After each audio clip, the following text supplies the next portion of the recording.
बच्चों next question जो detail answers में आता है वो आपका आता है, अब मैं आपको रीड आउट करके बता देती हूँ। Explain the reserves, economic value and distribution of metallic and non metallic minerals.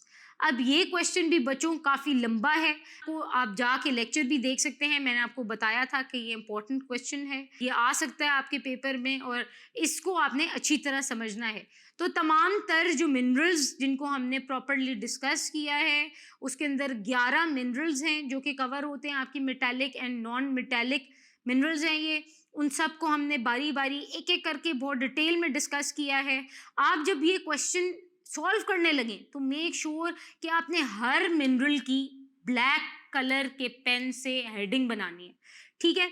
और उसके बाद आपने उसको अलग अलग मेंशन करना है। कोशिश करें कि जब आप फॉर एग्जांपल लिख रहे हैं किसी भी मिनरल के बारे में, कॉपर के बारे में, आयरन ओर के बारे में, सल्फेट, क्रोमाइट, ये मार्बल, किसी भी किस्म के आप मिनरल को जब डिस्कस कर रहे हैं तो आपने ये पूरी की पूरी कोशिश करनी है कि उसकी हेडिंग के बाद उसको बुलेट्स में एक दो तीन बुलेट्स में उसको आपने एक्सप्लेन कर दिया। मैं आपको बुक का भी हवाला दे देती हूँ, किन पेजेस पे ये आंसर आपको मिल जाएगा। पेज नंबर 61 से लेके page number 64 of your book आपको इसमें आंसर मिल जाएगा। उसके अलावा मैंने आप लोगों को इसको पढ़ाया भी है क्वेश्चन को extensively, so please go to the lectures and listen before you prepare for the question.